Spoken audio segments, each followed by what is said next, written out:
وَإِذَا سَأَلَكَ عِبَادِي عَنِّي فَإِنِّي قَرِيبٌ أُجِيبُ دَعْوَةَ الدَّاعِ إِذَا دَعَانِ فَلْيَسْتَجِيبُوا لِي وَلْيُؤْمِنُوا بِي لَعَلَّهُمْ يَرْشُدُونَ. نحمده ونصلي على رسوله الكريم اما بعد فاعوذ باللہ من الشیطان الرجیم بسم اللہ الرحمن الرحیم رب اشرح لي صدری ويسر لي امری واحلل عقدۃ من لسانی یفقهوا قولی. السلام علیکم ورحمۃ اللہ وبرکاتہ. ناظرین، پروگرام دعا کیجئے کے ساتھ آپ کی خدمت میں حاضر ہیں. آج ہم انشاءاللہ دل کی سلامتی کے لیے دعائیں آپ کے ساتھ شیئر کریں گے، کیونکہ دل ہی تو سب کچھ ہے. اگر دل درست ہوا تو سب کچھ درست ہو جائے گا، اور اگر دل بگڑ گیا تو ہر چیز بگڑ جائے گی. دنیا اور آخرت دونوں کی کامیابی کا انحصار دل کی سلامتی پر ہے. دل ہی زندگی کی بنیاد ہے. دل نہ رہے، دل کام نہ کرے تو انسان زندہ نہیں رہ سکتا. اسی طرح انسان کی اخلاقی، روحانی، ایمانی صحت کا انحصار بھی دل کی سلامتی پر ہے. تو ہمیں اس سلسلے میں کوشش کے ساتھ ساتھ اللہ سبحانہ وتعالی سے دعا بھی کرنی چاہیے. دعائیں تو آپ کو بعد میں بتائیں گے. سب سے پہلے خود دعا مانگنے کی اہمیت. رسول اللہ صلی اللہ علیہ وسلم نے ابن عباس سے فرمایا تھا کہ اے بیٹے، اذا سألت فاسأل اللہ، جب تم سوال کرو تو اللہ ہی سے کرو. وَإِذَا اسْتَعَنْتَ فَاسْتَعِنْ بِاللَّهِ، اور اگر تم مدد مانگو تو اللہ ہی سے مدد مانگو. یعنی ہر معاملے میں اپنے رب کے سامنے ہاتھ پھیلاؤ، اسی سے توقع رکھو، اسی پر توکل کرو اور اس سے مانگتے رہو، کیونکہ مانگنا اس کو پسند ہے. وہ مانگنے والوں سے، یعنی اللہ سے جو مانگتے ہیں ان سے وہ محبت کرتا ہے، اور اللہ کے سوا کسی اور کو نہیں پکارنا چاہیے. اس سلسلے میں قرآن مجید میں آتا ہے، ان الذین تدعون من دون اللہ عباد امثالکم فادعوہم فلیستجیبوا لکم ان کنتم صادقین. جن لوگوں کو تم اللہ کے سوا پکارتے ہو وہ تو تمہاری ہی طرح کے بندے ہیں، یعنی ان سے مانگتے ہو، انسانوں سے مانگتے ہو. اگر تم اپنے دعوے میں سچے ہو تو ضروری ہے کہ جب تم انہیں پکارو تو وہ تمہیں اس کا جواب دیں. خصوصاً مرے ہوئے لوگوں کو اگر پکارا جائے تو وہ ہماری پکار کہاں سے سن سکتے ہیں؟ سویا ہوا انسان ہماری پکار نہیں سنتا تو فوت شدہ کیسے سن سکتا ہے؟ اسی لیے قرآن مجید میں اللہ کے سوا کسی اور سے مانگنے سے، دعا کرنے سے منع کر دیا گیا. فرمایا فلا تدع مع اللہ الہا آخر فتکون من المعذبین. بس اللہ کے ساتھ کسی اور کو الہ نہ پکاریے. یعنی الہ وہ ہوتا ہے جس کے پاس انسان اپنی حاجات لے کر جاتا ہے، جس سے دعا کرتا ہے، جس کے آگے سجدہ کرتا ہے، جس کے نام پر قربانی کرتا ہے، جس کو خوش کرنے کے لیے سارے کام کرتا ہے، بھاگ دوڑ کرتا ہے. تو اللہ کے ساتھ کسی اور کو الہ نہ پکاریے، ورنہ آپ بھی سزا پانے والوں میں سے ہو جائیں گے. یعنی اللہ سبحانہ وتعالیٰ کسی صورت میں بھی شرک کو پسند نہیں فرماتے. اور پھر یہ بھی یاد رکھیے کہ دعا کرنے سے پہلے اللہ سبحانہ وتعالیٰ کی حمد و ثنا ضروری ہے. لا الہ الا اللہ وحدہ لا شریک لہ لہ الملک ولہ الحمد وہو علی کل شیء قدیر. اس کلمے کو پڑھیے یا کوئی اور حمد و ثنا کے الفاظ جو بھی آپ کی چوائس کے ہوں، کیونکہ حمد و ثنا تو اصل میں اللہ کی محبت کے ساتھ ہی آتی ہے. جتنی محبت زیادہ ہوگی اتنی خوشی کے ساتھ آپ اللہ کی تعریف کریں گے. پھر اسی طرح درود شریف پڑھنا نہیں بھولیے. درود شریف پڑھنے سے 10 رحمتیں آتی ہیں، دعائیں قبول ہوتی ہیں. اور پھر یہ کہ دین اور دنیا کی ہر بھلائی اللہ تعالیٰ ہی سے مانگیے. اور خصوصاً ہمارے آج کا جو موضوع ہے یعنی قلب سلیم، سلامت دل، اس کی دعا اللہ سبحانہ وتعالیٰ سے مانگیے کہ اے اللہ تو مجھے قلب سلیم، سلامت دل عطا فرما. کیونکہ قیامت کے دن انسان کو نہ مال کام آئے گا، نہ بیٹے کام آئیں گے، مگر جو اللہ کے پاس سلامت دل لے کر آیا. اللہ تعالیٰ فرماتے ہیں یوم لا ينفع مال ولا بنون الا من اتى الله بقلب سلیم. ٹھیک ہے. یوم لا ينفع مال ولا بنون الا من اتى اللہ بقلب سلیم، جس دن مال اور بیٹے کام نہیں آئیں گے مگر وہ جو اللہ کے پاس سلامت دل لے کر آیا. کیونکہ اگر دل درست ہو تو تمام جسم درست، تمام کام درست، اور اگر دل بگڑ جائے تو ہر چیز بگڑ جاتی ہے. رسول اللہ صلی اللہ علیہ وسلم نے فرمایا، بے شک جسم میں گوشت کا ایک ٹکڑا ہے، اگر اس کی اصلاح ہو گئی تو تمام جسم کی اصلاح ہو گئی، اور اگر وہ خراب ہو جاتا ہے تو سارا جسم خراب ہو جاتا ہے. سنو وہ دل ہے. اور پھر آپ نے دل ہی کی طرف اشارہ کرتے ہوئے فرمایا کہ التقویٰ ہا ہونا، تقویٰ یہاں پر ہوتا ہے، یعنی اللہ کا ڈر جو تمام معاملات کو درست کرتا ہے. دل کے سلسلے میں یہ بات بھی یاد رہے کہ دل کی حالت ہمیشہ بدلتی رہتی ہے. اگر آپ ایک دفعہ اپنے دل کو صحیح رستے پر لے بھی آئے تو کوئی گارنٹی نہیں کہ وہ ہمیشہ صحیح رہے گا، کیونکہ اس کے پلٹنے میں کچھ دیر نہیں لگتی. اس بات کو حدیث میں بہت اچھی طرح بیان کیا گیا ہے. رسول اللہ صلی اللہ علیہ وسلم نے فرمایا، بے شک قلب کو قلب اس لیے کہتے ہیں کہ وہ پلٹتا رہتا ہے، اور دل کی مثال تو اس پر کسی ہے جو کسی درخت کے تنے کے ساتھ لٹکا ہوا ہو اور ہوا اسے الٹ پلٹ کرتی رہتی ہو، کبھی سیدھا کبھی الٹا. اس لیے سلامت دل رکھنا ایک بہت ہی مشکل کام ہے، کیونکہ انسان کبھی اس میں شکوک و شبہات آ جاتے ہیں، کبھی خواہشات اور شہوات آ جاتی ہیں، کبھی انسان کا ایمان بڑھنے لگتا ہے، کبھی گھٹنے لگتا ہے. تو دل کی حالتیں تبدیل ہوتی رہتی ہیں. دعا یہ کرنی چاہیے کہ ہماری موت اس حالت میں آئے کہ ہمارا دل اللہ کے رب ہونے پر راضی ہو، محمد صلی اللہ علیہ وسلم کے نبی ہونے پر اور اسلام کے دین ہونے پر، اور ہم اللہ تعالیٰ کے بارے میں اچھا گمان لیے ہوئے اس دنیا سے رخصت ہوں. دل کی تبدیلی کے بارے میں ایک اور حدیث میں بھی آتا ہے، نبی صلی اللہ علیہ وسلم نے فرمایا، ابن آدم کا دل اس ہنڈیا سے بھی زیادہ تیزی کے ساتھ بدلتا ہے جو خوب کھول رہی ہو. یعنی دل کی حالت اتنی تیزی سے اگر تبدیل ہوتی ہے اور اس میں کچھ دیر نہیں لگتی تو کس قدر ڈرنے کی بات ہے. سلامت دل کی دعائیں کرنے سے پہلے ہمیں چند ان باتوں کا بھی تذکرہ کر لینا چاہیے کہ جو انسان کے دل کی بیماریوں کا سبب بنتے ہیں. جسمانی بیماریوں کے تو بہت سے اسباب ہو سکتے ہیں، لیکن عموماً ہم روحانی بیماریاں، اخلاقی بیماریاں یا دل کے تزکیے سے متعلق جو بیماریاں ہیں ان کا ذکر نہیں کرتے. تو آئیے دیکھتے ہیں کہ وہ کون سی چیزیں ہیں جو دل کو بیمار کرتی ہیں. اس میں ایمان کے بعد کفر، ناشکری، یہ دل کی بیماری کا سبب بنتی ہے. پھر اسی طرح اللہ سبحانہ تعالیٰ سے زیادہ اوروں کا خوف، یعنی اللہ تعالیٰ اس بات کا حقدار ہے کہ سب سے زیادہ ہم اس سے ڈریں. ہم عموماً اپنے ظاہر کے بارے میں کیوں اتنے کانشیس ہوتے ہیں؟ کیونکہ لوگ دیکھتے ہیں، اور دل کے بارے میں غافل ہوتے ہیں، حالانکہ اللہ سبحانہ تعالیٰ اس کو دیکھتے ہیں. پھر اللہ تعالیٰ کے ذکر سے روگردانی دل کو بیمار کر دیتی ہے. نبی صلی اللہ علیہ وسلم نے فرمایا، اس شخص کی مثال جو اپنے رب کو یاد کرتا ہے اور جو اپنے رب کو یاد نہیں کرتا زندہ اور مردہ جیسی ہے. یعنی اتنا بڑا فرق ہے. پھر اسی طرح مشکلات میں اللہ تعالیٰ کی طرف رجوع نہ کرنا، یہ دل کو بیمار کر دیتا ہے. نمازیں چھوڑنا، خصوصاً جمعہ چھوڑ دینا، فرائض سے پیچھے رہنا. نبی صلی اللہ علیہ وسلم ممبر کی سیڑھیوں پر چڑھتے ہوئے فرما رہے تھے، لوگ جمعہ کی نماز چھوڑنے سے باز آ جائیں، ورنہ اللہ ان کے دلوں پر مہر لگا دے گا، پھر وہ غافلوں میں سے ہو جائیں گے. اسی طرح بلا عذر، بلا وجہ نماز چھوڑ دینا. آپ صلی اللہ علیہ وسلم نے فرمایا، جو شخص سستی کی وجہ سے بلا عذر 3 جمعے چھوڑ دے، اللہ تعالیٰ اس کے دل پہ مہر لگا دیتا ہے. پھر اسی طرح قرآن میں غور و فکر نہ کرنا، یہ دلوں کو بیمار کر دیتا ہے. علم سے دوری، سیکھا ہوا علم بھلا دینا. پھر آیات سے نصیحت نہ لینا، یعنی قرآن مجید پڑھنا، تلاوت کرنا، لیکن اس میں غور و فکر نہ کرنا اور اس سے کوئی سبق حاصل نہ کرنا. پھر سیکھ کر سمجھ کر اپنی مرضی کرنا اور غلط رستوں پر چلنا. پھر غلط کاموں کے بھی ایسے برے نتائج ہوتے ہیں جن کی وجہ سے دل سخت ہو جاتے ہیں، جیسے گناہ کرنا دلوں پر غلبہ پانے والا ہے. یعنی گناہ کے اثرات ہوتے ہیں، گناہ دلوں کو زنگ آلود کر دیتے ہیں، گناہ سے دلوں کی روشنی ختم ہو جاتی ہے.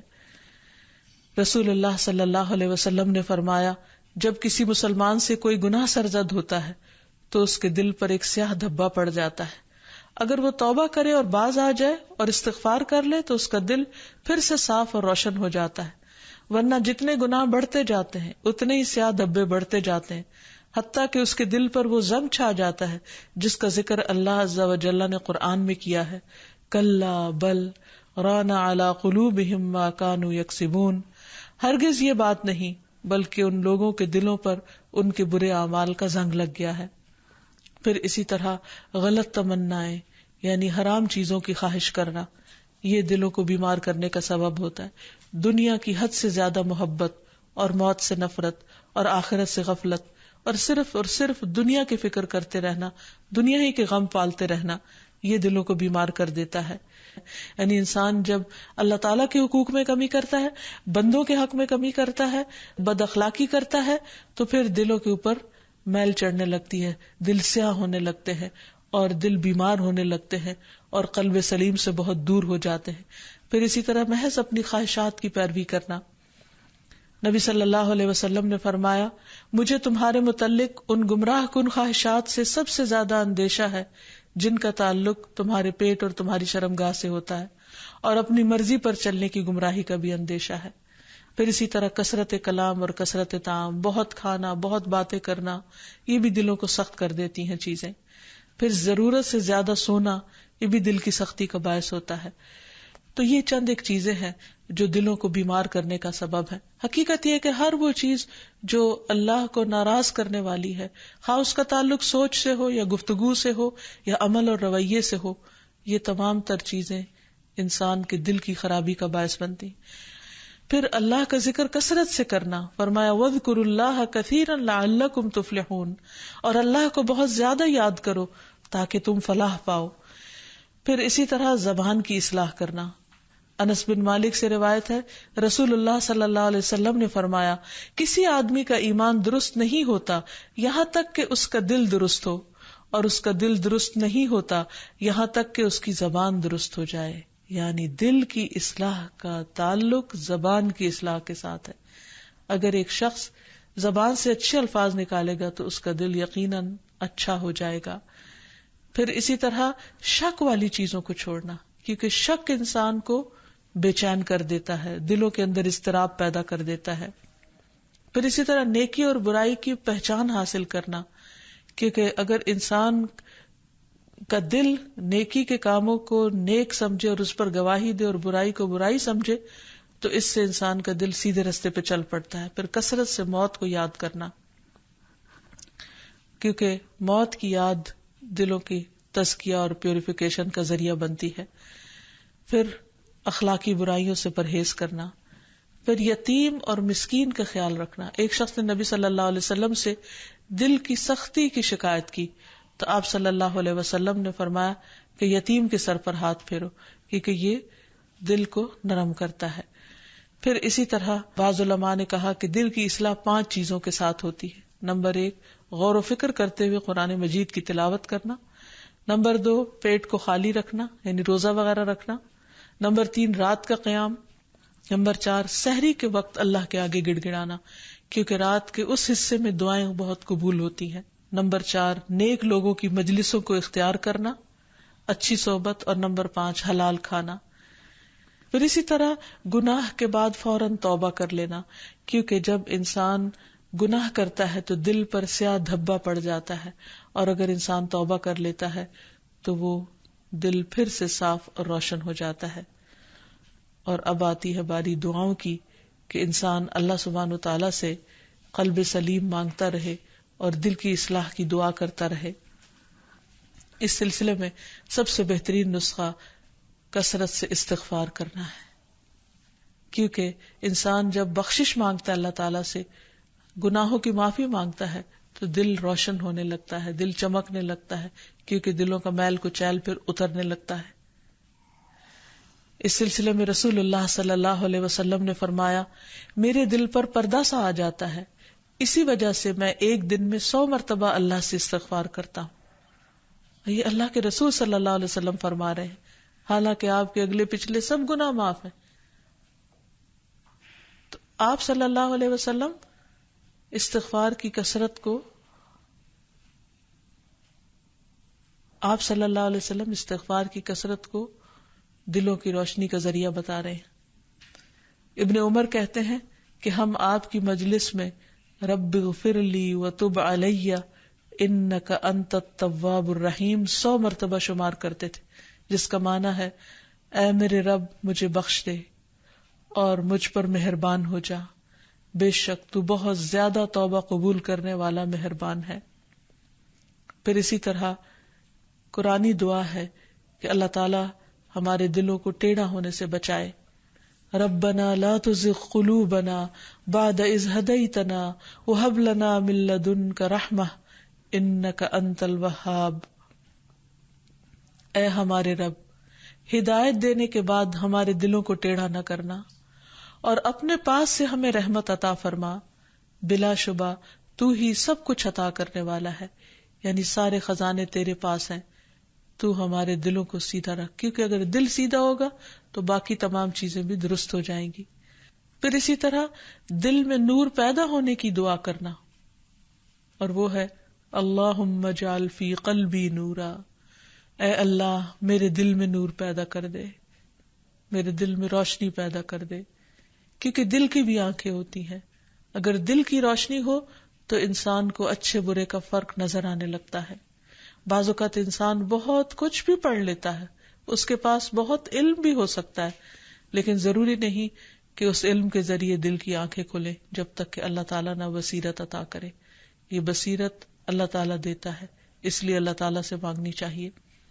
پھر اسی طرح دل کی ہدایت کی دعا کرنا، آپ صلی اللہ علیہ وسلم نے دعا سکھائی اللہم اہد قلبی وسدد لسانی واسلل سخیمۃ قلبی، اے اللہ میرے دل کو رہنمائی عطا فرما، میری زبان کو درستگی عطا فرما اور میرے دل کے کینے کو دور کر دے، کیونکہ شرک، نفاق، حسد، بغض، کینہ، کدورت دلوں سے نکلیں گے تو ہی دل روشن ہوں گے۔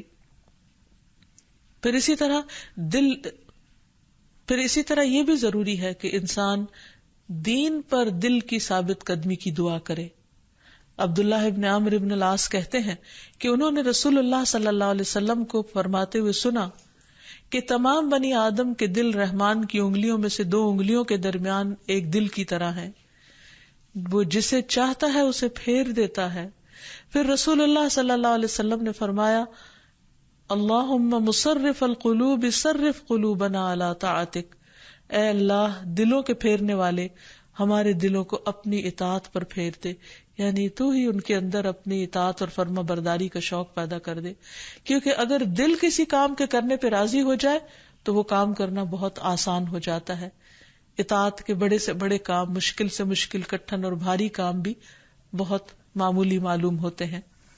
پھر اسی طرح یا مقلب القلوب ثبت قلبی علی دینک، اے دلوں کو الٹ پلٹ کرنے والے میرے دل کو اپنے دین پر جما دے، کیونکہ اگر دین پر ایک دفعہ دل ٹھک گیا، اطمینان ہو گیا، تو پھر عمل کرنا کچھ بھی مشکل نہ رہے گا۔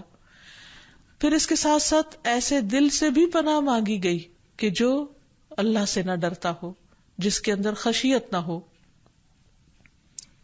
دعا ہے اللہم انی اعوذ بک من علم لا ينفع ومن قلب لا يخشع ومن نفس لا تشبع ومن دعوت لا يستجاب لها، اے اللہ میں تجھ سے ایسے علم سے پناہ مانگتا ہوں جو نفع دینے والا نہ ہو، اور ایسے دل سے جو ڈرنے والا نہ ہو، اور ایسے نفس سے جو سیر ہونے والا نہ ہو، اور ایسی دعا سے جو قبول ہونے والی نہ ہو۔